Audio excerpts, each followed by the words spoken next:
allons évoquer au niveau de regard croisé ce soir la République démocratique du Congo, les obsèques de Félix Etienne Tshisekedi, on parlera de l'Algérie où la présidentielle est impossible à organiser. Le 4 juillet, la Mauritanie, l'opposition redoute là-bas hold-up électoral. Et puis le Togo, nous verrons la Cour constitutionnelle qui a débouté l'Alliance nationale pour le changement.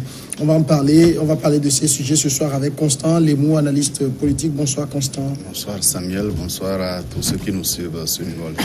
Ambroise Ponjo, directeur de publication de The Guardian. Bonsoir Ambroise. Bonsoir Samuel, bonsoir les téléspectatrices et les téléspectateurs de la Libre TV. Abel Clousset, juriste, président du CAJ Togo. Bonsoir. Bonsoir Samuel, bonsoir aux téléspectateurs et téléspectatrices de cette formidable télévision. D'entrée de jeu, j'aimerais leur présenter mes excuses parce que non seulement je suis enrhumé, je suis en petite forme, donc qu'ils excusent que ma voix par moment ne sorte pas comme il faut. Bon, ils vous répondront que votre voix est plus audible que la mienne qui est complètement cassée. On va aller en République démocratique du Congo tout de suite. Etienne Tshisekedi, figure du Congo et père de l'actuel président Félix Tshisekedi, a enfin été inhumé samedi après près de Kinshasa, 2 ans et 4 mois après sa mort en Belgique, en présence donc de son fils visiblement très ému. Opposant historique, l'ex-premier ministre décédé le 1er février à Bruxelles a été inhumé dans une concession privée à Nsélé, à la sortie de la mégalopole congolaise entre le fleuve Congo et les plateaux Bakété. L'enterrement a eu lieu en présence de donc son fils et des présidents Denis Sassou Nguesso du Congo-Brazza.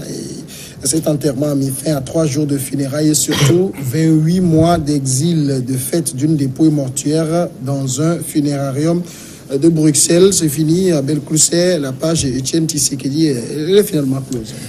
Oui, il était temps parce que le monsieur a tiré sa révérence depuis environ 2 ans. Et donc, plus de 2 ans. Plus de 2 ans, voilà. Et donc, sa dépouille souffrait quelque part en Belgique. Il a fallu que son fils devienne président pour qu'on puisse le rapatrier. J'ai tiré plusieurs conclusions vu les 3 jours de manifestations, que d'abord ils ont voulu faire des cérémonies populaires à la Victor Hugo, je voulais dire, mais en même temps ils ont voulu également faire des cérémonies, des cérémonies justement qui consacrent le plus de chefs d'État, je dirais à la De Gaulle, pour parler toujours de la France. Ça a été un peu ce qu'ils ont voulu faire. Mais au-delà de ça, il faut aussi relever la polémique qui entoure le coût de ces cérémonies. Ces cérémonies ont duré 3 jours. De ces cérémonies, est-ce que c'est le contribuable RD congolais qui a payé, ou si c'est la famille Tshisekedi, ou si c'est une fondation? Il va falloir qu'on soit beaucoup plus clair là-dessus. Qu'à cela ne tienne, même la personnalité ou la personne d'Etienne Tshisekedi doit amener plusieurs à réfléchir. C'est un monsieur qui n'a jamais été chef d'État dans son pays, mais quand on voit l'honneur à lui accordé, mais on se dit, ben tiens, on n'a pas besoin forcément d'être président d'une république pour pouvoir l'impacter. Et on peut me dire, oui, c'est parce que son fils est président que ça s'est passé ainsi. Je réponds, c'est en partie vrai. Mais souvenons-nous que quand son fils prêtait serment, il n'y avait qu'un seul chef d'État. Mais aujourd'hui, il y a eu au moins 3 chefs d'État. Il y a eu le chef d'État Denis Sassou Nguesso du Congo voisin. Il y a eu également le chef d'État. Paul Kagame est venu. Oui, il y a eu le chef d'État Alcan Touadéra. Voilà, donc il y a eu plusieurs des chefs d'État qui étaient là, des personnalités, notamment Guillaume Soro, le président de la Commission de l'Union africaine. Donc toutes ces personnes étaient là pour honorer, même si c'est aussi pour autre chose, mais pour honorer la mémoire d'Etienne Tshisekedi. Tout ça doit être une leçon à tirer pour nos hommes politiques. Quand vous engagez en politique, il faut vous engager pour un idéal. C'est l'idéal qui doit vous guider, après tout.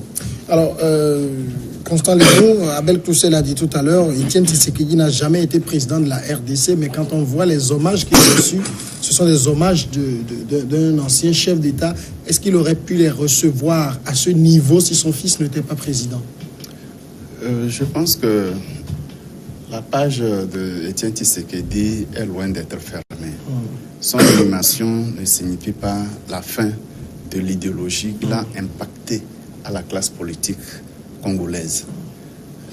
C'est l'opposant le plus en vue. Depuis Mobutu jusqu'à Joseph Kabila, il a été vraiment un opposant politique qui a tracé une ligne de conduite qu'il a respectée de bout en bout. Il a entre-temps accepté d'être Premier ministre avec Mobutu, parce qu'il entendait effectivement contribuer à la construction du Congo, mettre sur place un système de gouvernance beaucoup plus démocratique.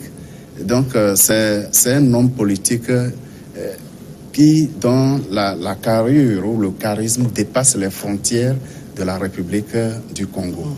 Est-ce qu'il aurait pu bénéficier des obstacles aussi grandioses que si son fils n'était pas président?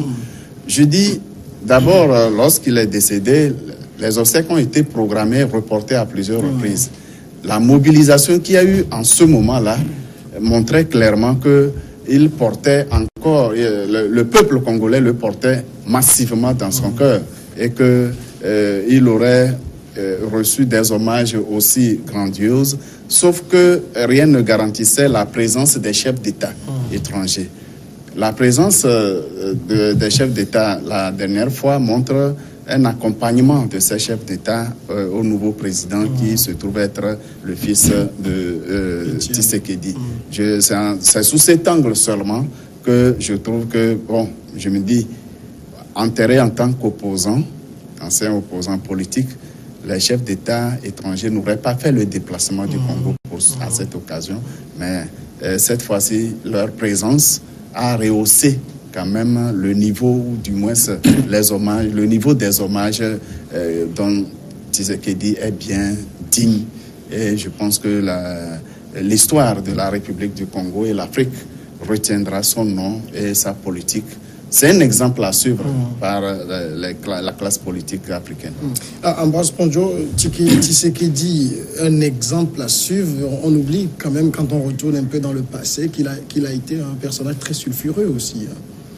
Oui, les opposants de cette époque ont toujours été sulfureux. Si je prends le cas d'Alpha Condé en Guinée, puisque c'est de la même génération, Judith Olympio. Oui, mais lui, j'évoque surtout son passé avec Mobutu Sese Seko, où je rappelle même que le stade où il a reçu les hommages, il y avait eu une pendaison dans ce stage le 1er juin, je pense, 1967. Et comme ministre de l'Intérieur, il y avait Étienne Tshisekedi qui était là dans le stade à l'époque.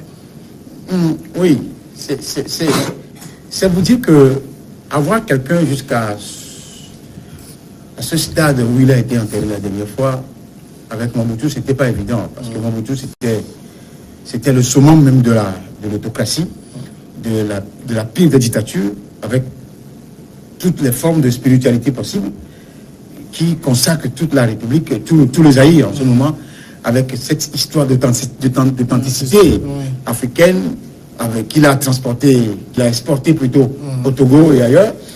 Donc, Étienne Tshisekedi, moi j'ai toujours dit, quand Dieu vous choisit, personne ne peut aller à l'encontre. J'ai comme l'impression que le monsieur a été choisi pour combattre ces régimes, pour participer à piéger le régime dictatorial par des gens démocratiques, de part en droit, depuis Mobutu, passant par Feu Kabila père et Kabila fils. Mais moi, je crois fondamentalement que c'est une consécration qu'il a eu à vivre. Et la question que tu avais posée aux deux invités par avant, comme quoi, qu'est-ce qui explique cet engouement autour de la personne? On peut tout de suite te dire quand même que d'abord le fils est devenu président. Si Kabila était au pouvoir, ce n'était pas avec cette envergure, parce que Kabila déjà ne voulait même pas qu'on fasse un mausolée au monsieur, et ensuite ne voulait pas honorer l'opposant charismatique de son rang, d'autant plus que lui il est au pouvoir. Heureusement que les accords qui ont été signés entre les deux personnes ont aujourd'hui consacré Tshisekedi, c'est bien. Mais je dis aussi que c'est la consécration de plusieurs décennies de lutte à l'homme. On consacre le combat de l'homme à travers la présence de ces chefs d'État. C'est vrai qu'il peut y avoir de l'hypocrisie au niveau de certains chefs d'État, mais il y a aussi ce confort psychologique qui se lie derrière cet engouement autour du nouveau président, de son fils. Vous voyez. Parce qu'avec l'accord qui a été signé avec Kabila, le gâteau n'est pas totalement partagé. Peut-être on peut craindre le pire d'ici 3, 4, 6 mois, mais le gars a déjà pris une avance en nommant un premier ministre consensuel, mais en faisant démettre aussi des gens à des postes, ce qui veut dire qu'il a quand même une certaine autorité. La présence de Sassou Nguesso, qui est le gourou de la région, et autres, voudra dire que, monsieur, tu as la main libre, tu peux gouverner. Kabila n'est plus président. On peut tout dire. Kabila a beau avoir des députés à l'Assemblée, à sa guise, il a beau avoir des sénateurs, mais c'est le président qui décide en dernier ressort. Donc, et je termine en disant que c'est vrai qu'il y a eu des choses qui ont été dites par rapport entre lui et Lumumba.